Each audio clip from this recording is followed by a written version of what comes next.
우리가 이제 오늘은 역사를 좀 알아보도록 할게요. 오랜만에 또 다시 한번 역사를 하는데 오늘 역사는 지난번에 했던 거랑 조금씩 다르게 준비를 해봤어요. 그래서 우리가 알고 있었던 것일 수도 있고 새로운 것일 수도 있고 그런 부분에 대해서 새롭게 알게 되면 더 좋고요. 또 알았던 거면 또 이랬었구나, 이랬었지라고 생각하실 수도 있으니까 한번 들어보시면 좋을 것 같아요. 첫 번째 그림은요, 이집트인데요. 이거 어떤 그림인지 아세요, 혹시? 이처럼 생겼어요? 잘 안 보이는. 이거는 보이세요? 네, 이거는 확대가 되는구나. 네, 뭐야? 네, 술잔인가? 하면은 도자기. 도자기, 술잔, 또 뭐가 있을까요? 화병? 꽃병? 우리가 아니면은 뭐 오일 그거 추출해내는 뭐 그렇죠. 그런 거? 그렇죠. 역시 문쌤2 센스가 있어요. 보세요. 지금 아로마 테라피의 역사, 이집트라고 적어 그림이 있는데 꽃병, 술병 다 나왔어요. 얘는 알라바스타라고 한대요. 알라바스타 항아리. 이게 어디서 발견됐냐면 그 문쌤2께서 갔다 와보시면 돼라고 하는데 그거 뭐지? 용산에서 요즘에 그 전시회 아직도 하고 있더라고요. 투텐카멘? 투탕카멘. 투탕카멘 무덤 안에서 발견이 된 항아리라고 해요. 이 항아리가 발견된 게 20세기에 발견됐잖아요. 그죠? 20세기에 발견이 됐어요. 투탕카멘 그 무덤이. 그랬는데 그때 발견 당시에도 향기가 은은하게 남아있었다고 해요. 향기가 남아있다. 은은하게 남아있었대요. 그래서 이 무슨 느낌이냐면 이 방부성을 가진 수지하고 섞여 있었기 때문에 그렇다라고 얘기를 해요. 그러니까 우리가 보통 얘기하는 미르나 그런 것들 있잖아요. 미르라던가 프랑킨센스, 뭐 화이트 나드라고 해서 나드 종류도 이렇게 약간 그렇게 오래 향이 갈 수 있게 있는데 이런 것들과 합쳐가지고 이 안에 들어있었는데 그 지금 상황에서도 향이 은은하게 날 수 있을 정도로 굉장히 오래 갔다고 얘기를 하고요. 또 이제 고대 이집트인들은 향료 제조에 대해서 풍부한 지식을 가지고 있었다라고 얘기를 해요. 그래서 우리가 그거의 정수는 뭐죠? 미라 만드는 거죠, 미라. 우리가 지금도 미라 만든다고 생각해 보면은 그 과정이 있어요. 예전에 저도 어떤 무슨 그런 파라오 관련된 걸로 해서 중앙박물관에서 해서 특별전으로 한번 가봤는데 그때 미라 만드는 과정에 대해서 보여주는 게 있는데 되게 복잡하더라고요. 일단 뭐 코를 통해서 뭐 하여튼 뭔가 장기들을 다 꺼내서 그 장기들도 다 방부 처리를 하고 이 몸도 방부 처리를 하고 이렇게 하는 것 자체가 굉장한 고도의 지식이나 기술이 있어야지만 가능한 거잖아요. 그렇죠. 네, 그리고 또 그 이집트의 모든 사원에는 방향제가 놓여 있는 방이 준비되어 있었대요. 의식이나 이럴 때 잠시만요. 네. 그래서 향유를 사용해가지고 순양하고 방부하고 이런 역할을 했었다라고 얘기를 해요. 그래서 오늘의 그림은 이제 알라바스타 항아리라는 투탕카멘 무덤에 있었던 이집트의 고대 유물을 한번 봤고요. 두 번째로는 새로운 사람이에요. 이 사람 누군지 모르시죠?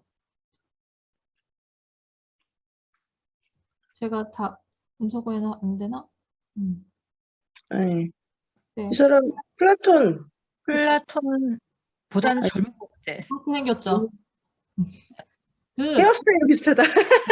그리스 시대에는 거의 석상들이 약간 요 시대는 탈모가 있으셨나 봐. 다 반 대머리. 음, 그림들 보면은 온전히 머리 있는 게 그렇게 흔하게 나와 있지 않아요, 보면. 맞아. 이 사람은 플라톤의 제자 중에 하나였고 철학자인데요. 테오프라스토스라는 사람이래요. 근데 이 사람이 왜 여기에 나왔느냐 하면 이 사람은요, 식물학의 아버지라고 불리면서 식물지라는 책을 썼대요. 이 사람이 오. 그리스 사람이거든요.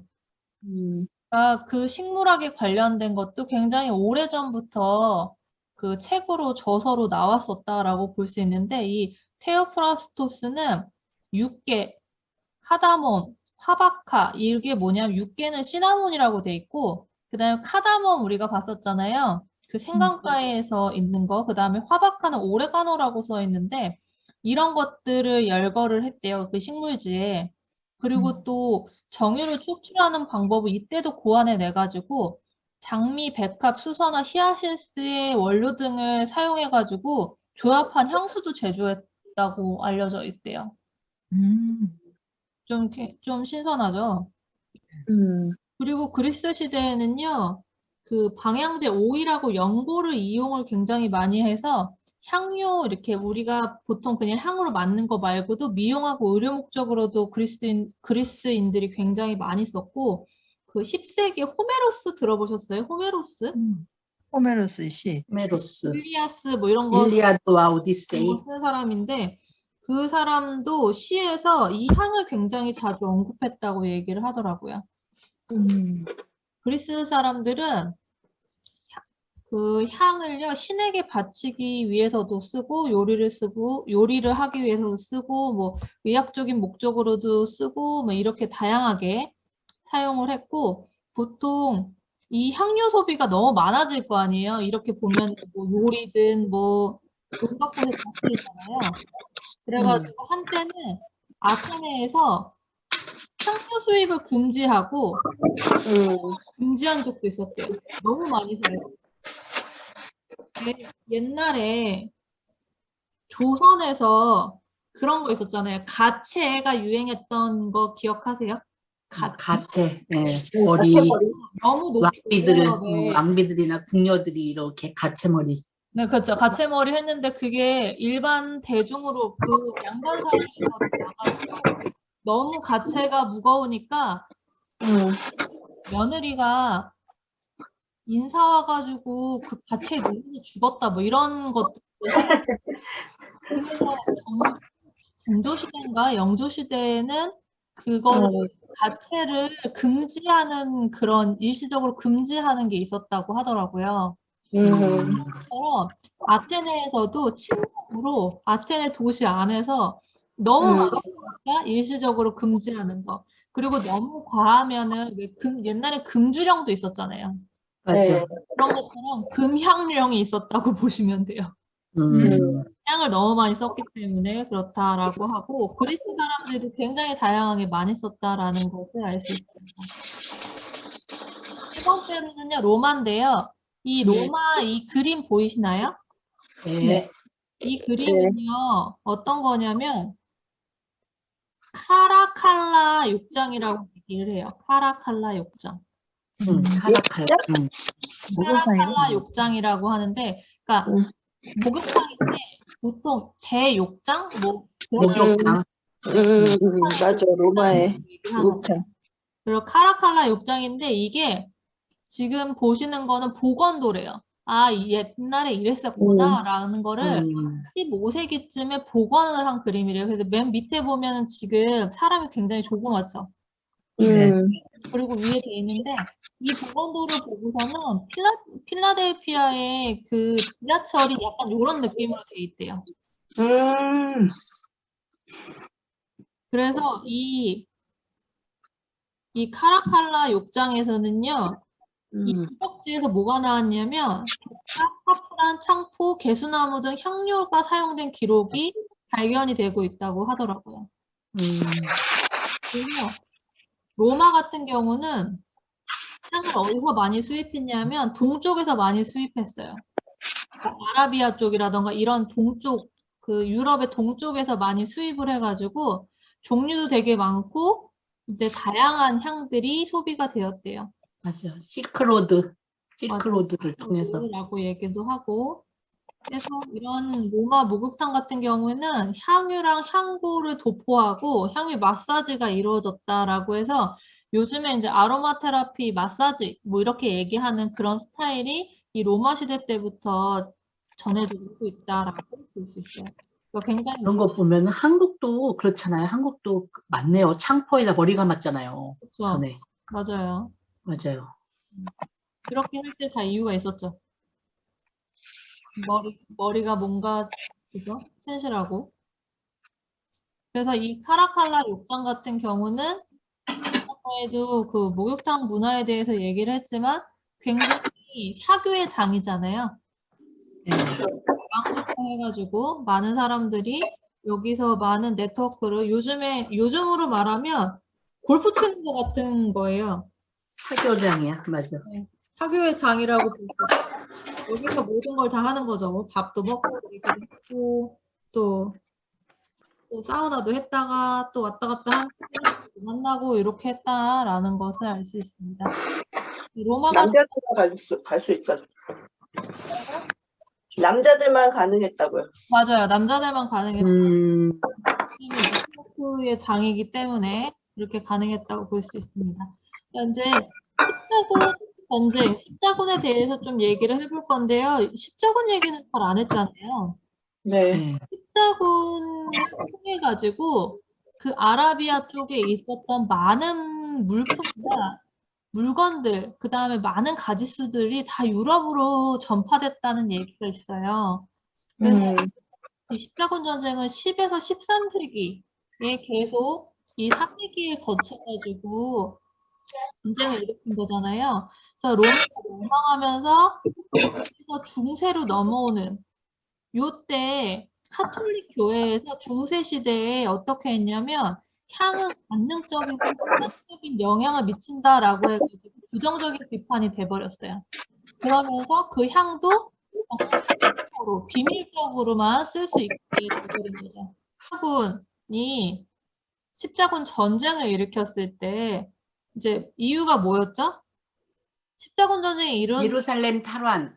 그렇죠. 예루살렘 탈환을 위해 가지고 7차례나 십자군 원정을 했던 거가 십자군 전쟁이라고 볼 수 있어요. 그런데 이제 예루살렘 같은 경우는요, 이제 중동이잖아요. 그죠? 위치상으로 봤을 때 아라비아 쪽이잖아요. 유럽 쪽이라기보다는. 예. 그렇죠? 그렇기 때문에 이제 동서의 무역 활로가 개척하는 기회가 된 게 십자군 전쟁이라고 볼 수 있습니다. 그래서 로마나 그리스, 이집트 향을 서유럽에 소개한 중요한 계기가 되었는데요. 이 원정되면서 동서의 교통이 아무래도 넓어지겠죠. 계속 전쟁이 일어나니까 이쪽으로 갔다 저쪽으로 갔다 계속 싸우면서 이 향신료들이 서유럽에 급속하게 퍼지게 됐대요. 그래서 후추나 육개, 클로브 등 이런 것들의 향신료 등이 서유럽으로 퍼지게 되는 계기가 됐고요. 그 다음에 이제 1202년에 일어난 4차 십자군 전쟁은 이탈리아의 베네치아 상인과 합세해가지고 콘스탄티노블을 공격했대요. 그래가지고 그 결과로서 지중해를 장악하게 되면서 베네치아가 동방무역을 이렇게 쥐게 되는 그런 역할을 하게 됐대요. 그래서 베네치아가 유럽의 부와 권력의 중심이 돼버렸다고 해요. 왜냐하면 실크로드 아니면 우리가 옛날에 청해진 막 이런 얘기하면서 얘기할 때 어때요? 무역의 중심지가 결국엔 발달을 하게 되잖아요. 동서양이 합쳐지면서 그런 것처럼 베네치아가 동방무역을 통해서 동방에 있는 비단이나 자수, 향료, 향 이런 것들을 가지고 들어오고 그렇게 하기 때문에 유럽에서 부와 권력의 중심지가 되는 이렇게 돼서 십자군 전쟁 자체가 이제 향을 서유럽으로 들어오게 한 주인공이라고 볼 수 있습니다. 자, 다섯 번째로 이 헝가리 여왕. 이 그림이요. 헝가리 여왕 그림이에요. 성 엘리자베스라고 되어 있더라고요. 우리가 헝가리 워터 얘기하면은 기본적으로 이제 나이가 많은 많았던 여왕이 어떻게 해요? 폴란드 국왕으로부터 청혼을 받았다. 이 얘기가 유명하다고 얘기를 하지만 그 사이에 어떤 일이 있었던 건지 문쌤이 좀 요약해서 얘기해 주시겠어요? 네, 헝가리의 그 엘리자베스 여왕이 14세기에 이제 살았던 사람인데 72살에 몸이 안 좋았어요. 통풍이 심했어요. 그런데 어느 수도사가 어떤 비법을 이제 알려준 거죠. 그래서 1년 내내 그 비법을 복용을 했더니 증세가 엄청 좋아지고 기운을 되찾은 거예요. 그래서 다른 사람들에게 권하기도 하고 심지어는 폴란드 국왕의 청혼을 받기도 했었죠. 네, 중요해요. 그래서 네, 네, 그랬는데 여기서 이 헝가리 워터가 이때 유명해진 건 아니었죠. 한 번 더 선풍적인 인기를 끌었던 때는 언제였을까요? 선풍적인 인기를 끌었을 때는 저긴가요? 프랑스 작가 세비녜 후작 부인이 그의 딸에게 보낸 편지에서도 이제 그 우울한 기분을 날리는데 최고의 용액이다 이렇게 얘기를 했던 적이 있어요. 네. 그리고 또 로즈마리의 잎과 아이고 이 기적 같은 용액의 성분이 무엇인지 오랫동안 알려지지 않다가 18세기에 들어와 왕의 주치의였던 루소 신부가 그 성분을 분석하여 로즈마리라는 것을 알게 된 거죠. 그래서 그 이후로 로즈마리 잎과 꽃에서 수증기 증류법을 통해서 그 오일을 얻어가지고 뭐 청력, 시력에도 좋다고 그러고 또 좋은 신경 자극제가 되고 수족 마비 현상을 회복시키고 통증을 줄여주고 근육통을 완화시키는 작용이 있다는 것을 알게 되고 또 탈모, 두피 강화 그래서 헤어 제품에도 많이 쓰이게 됐다고 합니다. 네.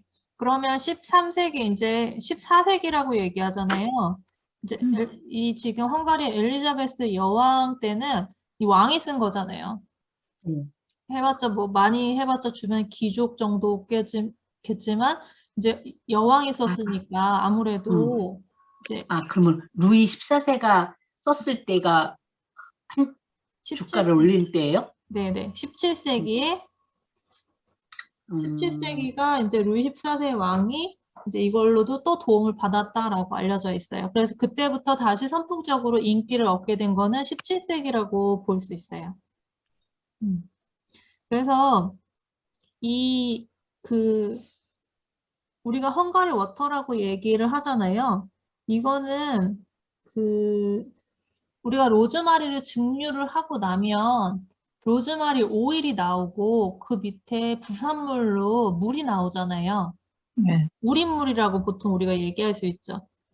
거기 그 로즈마리의 잔여물에다가 여러 가지를 또 첨가를 했어요. 우리는 이제 로즈마리가 주요 메인이라서 헝가리 워터가 로즈마리 워터다라고 얘기를 하는데 최초의 헝가리 워터에는 마조람이랑 바카류에서 나온 페니로얄이라는 그 바카가 혼합이 되어 있대요.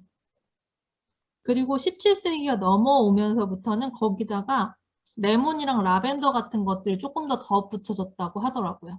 그러니까 단독으로 쓰인 건 아니었어요. 네, 한 가지로만 그래서 우리가 블렌딩이 여기서 또 나오는 이유가 뭐냐면 단독으로 한 가지로 쓰는 것보다는 비슷한 것들 또는 더 보완되는 것들을 섞어가지고 쓰는 게 조금 더 좋다라고 할 수 있는 거죠.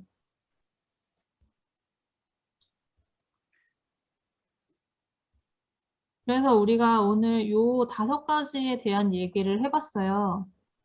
일단 첫 번째로는 이집트에서 그 투탕카멘이라는 투탕카멘 무덤에서 나왔는데 그 투탕카멘이요. 기원전 1350년경이래요.